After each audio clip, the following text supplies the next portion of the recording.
Morning, good morning. Welcome to A Taste of Thanks. I want to say good morning and thank you to all for joining us. Good morning, Yehuda. Good morning, Mickey. Good morning, Larry. Good morning, Vicky, Miriam, Hanarina, Joyce, Angie, Menachem. Good to see everybody here. Another Sunday. Buenos dias, Anna. Thank you so much. Muchas gracias por comida. Thank you so much. So welcome to A Taste of Thanks. Today is class number 3. And it's time to start getting into the weeds, not yet of particular brachos, but at least into the weeds of, what happens, you make a bracha, you don't make a bracha, you make the right one, you make the wrong one, things like this, right? A little bit. We're gonna dip our toes in, we're gonna get a little bit wet.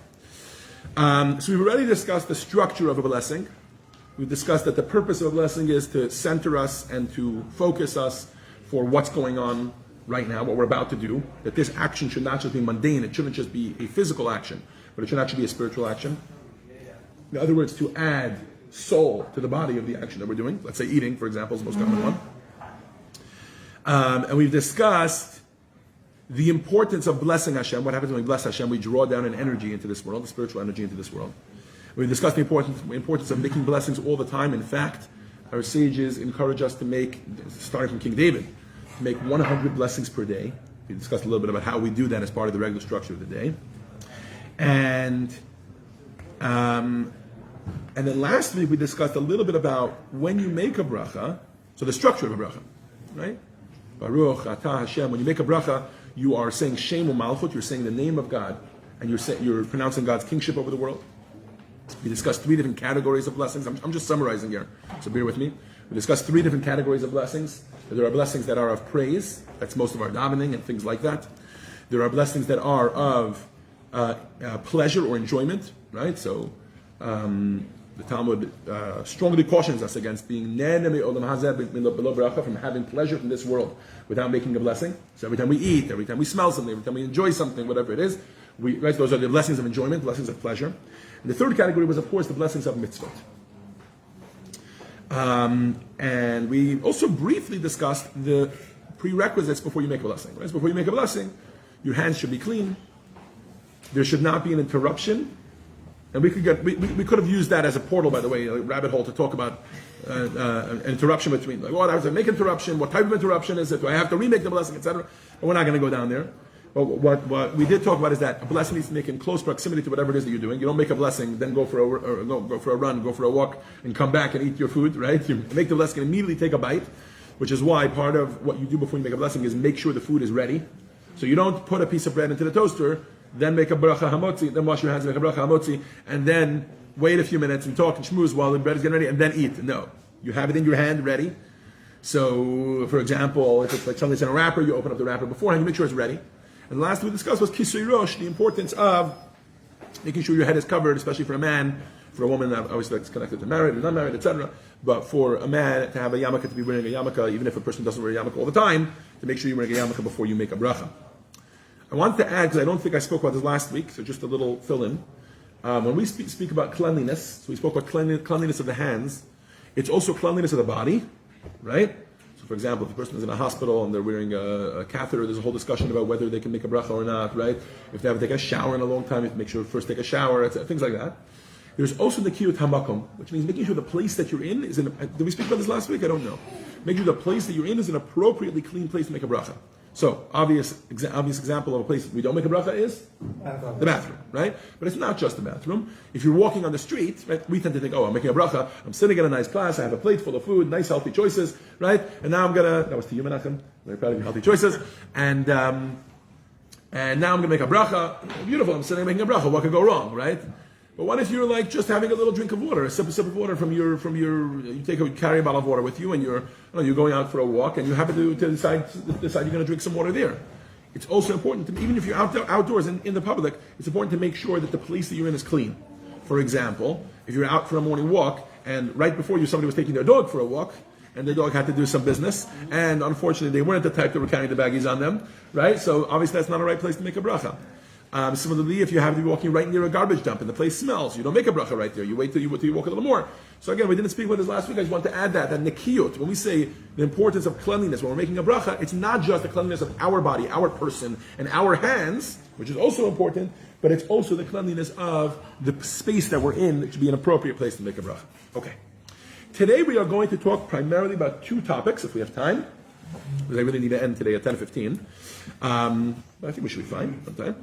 We're going to talk primarily about two things. One is a bracha livatala. And number two is amen, and somebody fulfilling your obligation for a bracha with somebody else. Okay, so two different categories. First one is bracha livatala. Bracha livatala means a bracha in vain. All right?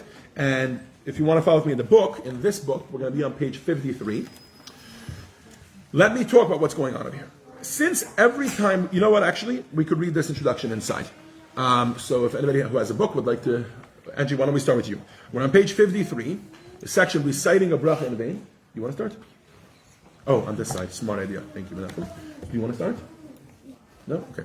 Angie, if you can start us, please, the introduction, every bracha. Go for it. Every bracha requires the pronouncement of the name Hashem. When a bracha is appropriate to the occasion, it serves to praise the name of Hashem. When a bracha is uttered in vain, however, the bracha utilizes the name of Hashem inappropriately. The Talmud notes that reciting a bracha in vain is comparable to incorporating the name of Hashem in a purposeless oath. The Torah prohibits not only false oaths, but purposeless oaths as well. It is Sacrilege. a sacrilege to utilize the name of God by taking an oath for an obvious fact, for example, that a stone is a stone. Analogously, a bracha which Chazal have declared to be inappropriate or unnecessary serves no purpose whatsoever. The use of the name Hashem in this manner demonstrates the self-same disregard for the sanctity of Hashem and is therefore prohibited. Okay. So in the Ten Commandments, of course, as we know, one of the mitzvot is not to take the name of God in vain. Right? You're not allowed to curse Hashem. You're not allowed to take Hashem's name in vain. This translates into a few different prohibitions, one of which is that you're not allowed to swear in vain. Why are you not allowed to swear in vain? And first of all, let's define what that means. What does it mean to swear in vain? Right? So they're swearing falsely. That's one thing. It's a whole different thing. Right? But in addition to swearing falsely, you're not allowed to swear in vain. That means you see a stone, you pick up a stone, you say, I swear that this is a stone. It's an obvious fact. The oath is not necessary, and you're swearing for no reason. Now, to say a statement like that is not a problem. Whatever, it's a waste of your time, but you can walk around saying obvious facts, right? This is a stone, this is a jar, you can say whatever you want. But when you swear, the Jewish way to swear is to use Hashem's name. I swear by the name of Hashem. And there's a whole way that that's done. And that's used in business transactions. In some instances, for example, when a person needs to prove that what they're saying is true, halachically, they have to take an oath. They have to swear that what they're saying is true, whatever. And I swear that I don't owe this person money, or I swear that I do owe this person, whatever it is, Then it's a necessary oath. That he owes me money. Yeah, I swear that he owes me money. But then, sometimes, you take an oath, I'm sorry, but when a person takes an oath in vain, when a person swears not falsely, just for no reason, the issue with it is not the swearing per se, it's the name of Hashem. So now let's translate that to brachot. So when a person makes a bracha, since, as we mentioned, every single bracha, in order for it to be called a bracha, by its very definition, what is a bracha? It has shem u'malchut. It has the name of God, and it has the pronouncement of God's reign over the entire universe. Right? So therefore, if a person makes a bracha, if a person makes a bracha for no reason, what happens? They've now pronounced the name of Hashem for no reason. And this obviously is prohibited from a Torah perspective. But there's another thing we spoke about. That's a bracha levatala. So let's give an example of a bracha levatala. A person is standing here. Everybody else is making a bracha, let's say, on their food, right? Before we start. By the way, we should do that, huh? Before we start eating each day, and especially at a class about brachot, we should start making our bracha together. It's hard, because everybody gets their food at different times. Anyways, so if you have a bagel, for example, you're making a motzi. If you have, okay. So let's say a person is sitting here, and they are intermittent fasting. So they're not going to eat anything until 11 o'clock today, or 12 o'clock today, whatever it is, right? So they're sitting here, everybody else is making brachos, so they're like, make a bracha too. Baruch atah Hashem, they say Hashem's name, Elokeinu melech haolam, sha'akol ni'eh b'dvaro. And they don't do anything with it. That isn't a bracha in vain. Right? Orei peri ha'adama, blessed is he who creates fruit of the ground. It's not something that's not true. Right? That'll be a whole different thing. Right? They're saying something that's true, but what they're saying is totally in vain. They're not planning to eat anything. This bracha is completely unnecessary. What if you do it by accident? Well, one second. That's exactly what we're going to talk about today. Hold on. First, let's just talk about the fact that it's prohibited. Then we'll get to what do you do if you did it. Now, there's another category of a bracha for no reason, which is not a bracha levatala, not a bracha in vain, but a bracha she'ina tzricha, a bracha that's unnecessary. It's superfluous, that's called, a superfluous bracha. This is a little bit different. Let me explain. Let's say a person washes his hands for Hamotzi, right? And they've made a bracha on the Tilat Adayim when they wash their hands. They've made a bracha Hamotzi lechem min aretz when they ate the bread, right? And now, as we know, the halacha is, and we're going to learn much more about this later, it covers everything else that's part of this meal. If a person makes a bracha after that, maybe by mistake, as Miriam was just saying, they take a drink of water, or they take a piece of pepper, and out of habit, they make a bracha. This is not a bracha levatala, this is a bracha she'ina tzricha. It's a bracha, it's even an appropriate bracha. It's not just true, it's in a different scenario this bracha would be necessary, but because he made a bracha on bread, it's unnecessary. Right? So he's making a bracha on the pepper, ha'adama, but it's an unnecessary bracha. It's a superfluous bracha. To give a simpler example, if a person has peppers, cucumbers, and pickles on the plate, and they make a bracha on the pepper, they know they're having all this. They have it all. In theory, that covers all vegetables on the table. But then when they take the pickle, they make another bracha ha'adama, and then they take the cucumber, they make another bracha ha'adama.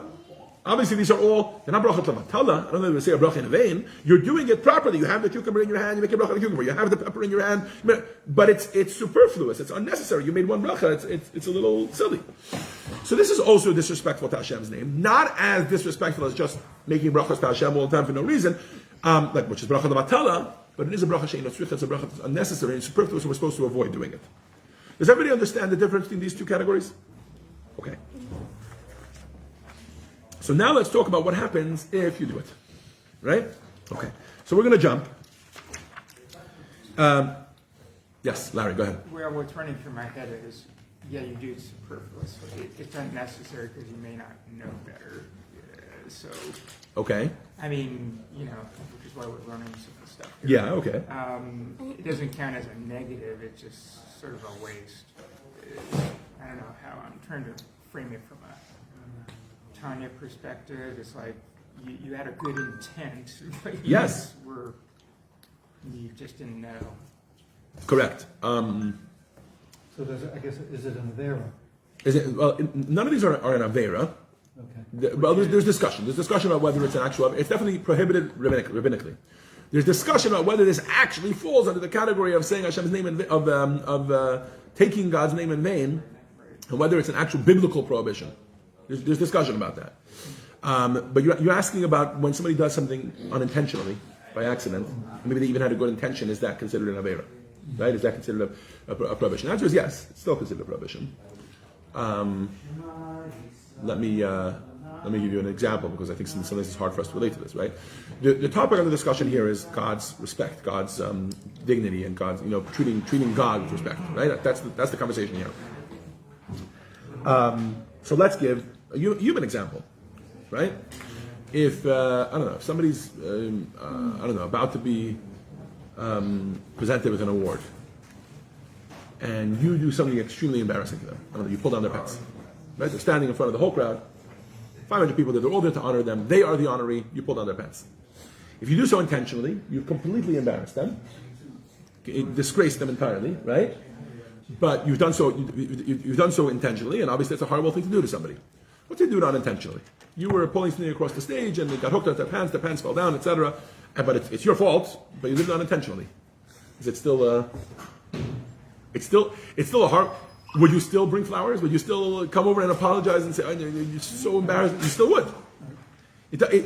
In other words, I guess what I'm trying to describe here is the line in the Talmud that says, "Kaman the opposite of Kaman the avid lo amrinu."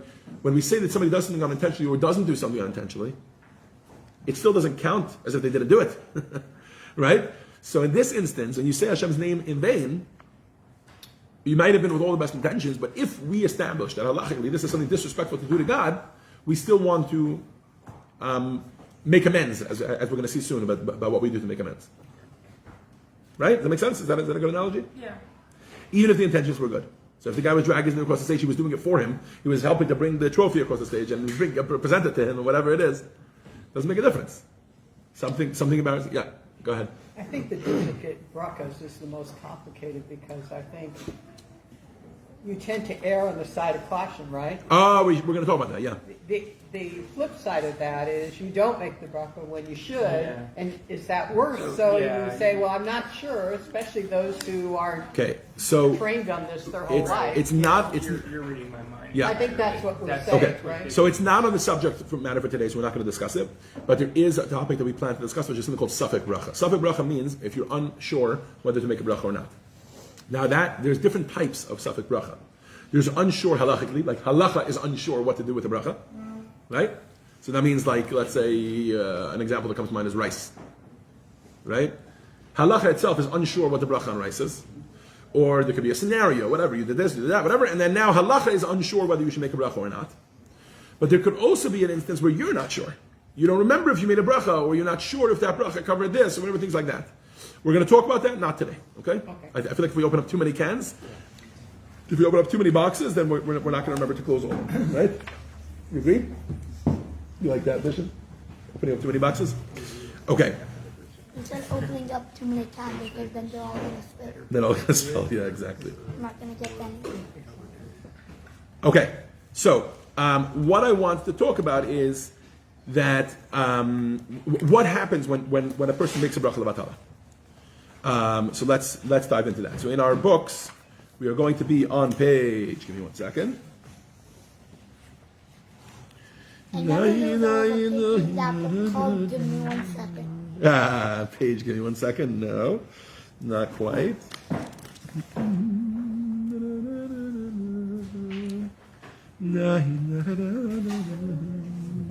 Let's do page 55, the prohibition of bracha levatala. Joyce, if you can read for us, please. The severity of the prohibition. The severity of the prohibition. Authorities disagree as to whether the prohibition of bracha Levatala. is of biblical or rabbinic origin. We have already noted that the Talmud states that the bracha levatala is analogous to the biblical prohibition of taking a purposeless oath. This is the basis for those authorities who believe that bracha levatala is prohibited by Torah law. In addition, since a bracha utilizes Shem, a bracha levatala should be included in the prohibition of Shem levatala. These authorities, however, who argue that bracha levatala is rabbinic in origin, take a position that whenever the name of Hashem is used for His praise, it is not a Shem levatala. A Shem levatala, by its very definition, implies a shame uttered in vain. A bracha levatala, although grossly improper, nevertheless incorporates a praise of Hashem, and is therefore not a shame in vain. It's as much as Chazal set forth a halachic structure for the pronouncement of brachos and prohibited its unauthorized use. It is merely a rabbinic decree that is violated when one recites a bracha levatala. The Talmud, in comparing a bracha levatala, is a purposeless or was not equating the two, but merely attempting to find a biblical allusion for the rabbinic law. Okay, so and I'm not going to get into the weeds there, but I think you get the idea that some people say it's biblical, some people say it's rabbinic, and it just depends on whether they're actually comparing this to Shem levatala, whether Shem levatala is compared to, right, how much of taking God's name in vain is happening when you're making a bracha, etc., etc. Okay, so what do we do if we make a bracha levatala, right? What do we do if we have said a name, if we have said Hashem's name in vain? Yes? Hold on.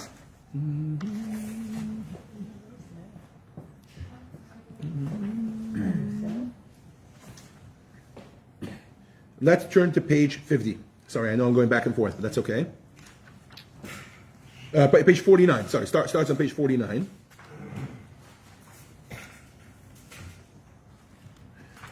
Okay, if you can read for us, number 5.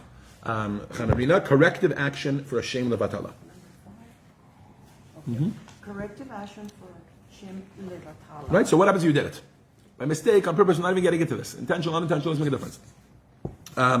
You said a bracha for no reason. As a result, you said Hashem's name for no reason. whether it was a bracha levatala or a bracha shenetzricha, regardless, what is the corrective action? If one, Corrective action for Shem Levatala. If one inadvertently pronounces Hashem's name in vain, corrective action may be immediately taken to rectify the act of disrespect to his name. The accepted custom is to say the following: Blessed is the name of Baruch Shem Kivod Malchuto L'Olam Ba'ed, which means blessed is. Blessed is the name of his glorious kingdom for all eternity. The recitation of Baruch Shem demonstrates the desire of the person who uttered the Shem Levatala to treat his name with honor and respect. Okay, so if a person just says Hashem's name randomly for some reason by mistake, they just say Hashem's name and they want to ask for forgiveness, quote unquote, right? Like just like let's say you slapped somebody across the face in public and that was embarrassing, right? So now you want to ask them for by mistake, let's say, right? So now you want to ask them for forgiveness. So there's a corrective action, and that is recognizing, as always, what is the correction for disrespecting something or someone is taking reverse action to recognize that the thing that you're taught is respectful, right? Like emphasizing the respect of that thing. So this line, this one liner that we say usually after the Shema, Baruch Shem Kivod Malchuto L'Olam Ba'ed, which means, as we said, blessed is the name of his glorious kingdom for all eternity. We're saying his name is blessed. We're emphasizing the fact that God's name is blessed. And we're talking about, it's a one-liner that just reminds us, that was a mistake, I shouldn't have done that, but I want to express my reverence and my respect for the dignity of God's name, so therefore we say that one-liner. Okay. Now that's if you just say God's name by itself for no reason, right? Okay. What if you make a bracha levatala? So, as you all know, Judaism is going to get into very, very technical here, right? What if you remember halfway through? Could be there's other things you could do. If you said the whole bracha already, and it was totally unnecessary, or it was levatala, right? In vain. So then you go ahead and you make you say Baruch Shem Kivod Malchuto L'Olam Ba'ed, and that's that. That's the corrective action to take. But what if you're halfway through a bracha? Is there anything else you can do? Miriam, you want to read for us? Oh, I'm sorry. Yes. My timing is impeccable. Number 6 on page 50. Okay. Corrective action for bracha Levatala. In the event. In the event that one inadvertently begins reciting a bracha and pronounces the first words of the precept, Birkat Hanehenin, and realizes he cannot complete the bracha, or that the bracha is unnecessary, he should conclude with the words Lamdini Chukecha. Okay, so this line, Baruch Atah Hashem Lamdeni Chukecha, is actually a verse. It's a complete verse in Tehillim. So, and Tehillim you can say anytime, right? A line of Tehillim. You might not have said a full chapter, but you said a line, right? A pasuk is a pasuk, as long as it's a complete pasuk. So if you only said Baruch Atah Hashem, you can end off Lamdeni Chukecha, and now you've said a verse in Tehillim. Okay, keep going. Okay. The full phrase, Baruch Atah Hashem Lamdeni Chukecha. Lamdeni.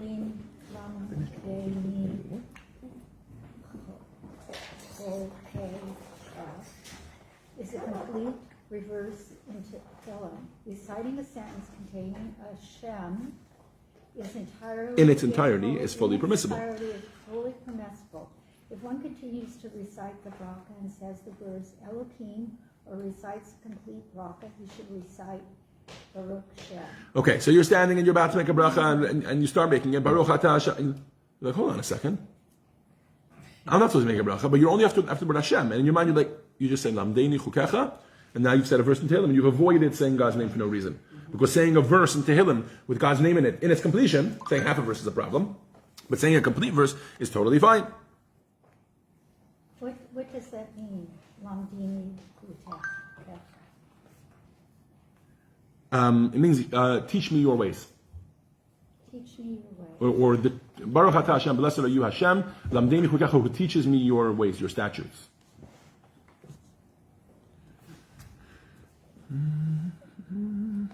What psalm is that in? I think it's in 119. The short one. 60. Yeah, exactly. Well, yeah, it is. It's in 119. Rabbi, are both options correct? No, so 1 second. No. If you only said Baruch Atah Hashem, Okay. then you haven't done a complete blessing in vain. So you just end off Lamdeni Chukecha. If you said Baruch Atah Hashem Elokeinu, now it's too late to say Lamdeni Chukecha, because that's just a corrupted verse, right? So now you finish off whatever you're doing, and then, or you don't finish it off, whatever, that doesn't make a difference. And then you say Baruch Shem Kavod Malchut Olam Va'ed. Okay, kind of like as asking for big things. Yes, go ahead. If you set the first one, Mm-hmm. Baruch Shem Kavod Malchut Olam Va'ed, Right. to correct an overarching thing, are you then committing another faux pas? If what? Come again? So. I'm not understanding what you're asking. 12. Okay, so You'd be- if you said the first one, can you use that if you don't do this? Because these are getting into technical stuff for. I'm not understanding your question. If you use the first one, explain what happened. You made a bracha. This is your So let's say I'm not sure which one to do. Not No, sure no, how no, far no. along you The were first exactly. one, you're not sure how far along you were. Yeah. So then it's already too late. Then now you're doing Lamdeni. Now you're doing Baruch Shem Kavod Malchut Olam Va'ed. That's the more common one. Saying Lamdeni Chukecha is very, very uncommon. You literally get to catch yourself in the middle of a bracha at the right place. You're like, okay, Lamdeni Chukecha, but the chances are very, very low. Is that also true if you're davening and you get interrupted by something urgent, then you can finish off. You just started to say something, Birkat Hanehenin, and you get interrupted, so you can finish it quickly and then deal with whatever your crisis is, right? You could add those. Lamdeni Chukecha, Yeah, right. I guess in theory that could be the same thing, yeah. But you're starting to touch on a whole different topic that I certainly don't want to get into, which is interruptions during davening. Depending which part of davening it is, you may or may not be able to speak, etc. We learned that last time. Yesterday. What do you mean? We said this box. We learned that. Yeah. Me and you. Yeah. We did yesterday. We started talking about when you could interrupt in the middle of the Shema, etc. While we were learning Mishnayot. Okay, I think we're going to stop here. And today's lesson will have been all about bracha levatala. Even though I wanted to do all about amen and somebody saying a bracha on your behalf, we'll do that next week. It's okay. We're not rushing anywhere. You can read it. What? No, that's okay. I read okay. that one already. But We did, yeah. This is a good one. just This is very important. Yeah. because- So thank you all for joining us for a taste of thanks. We'll see you all next week for the next lesson in this series.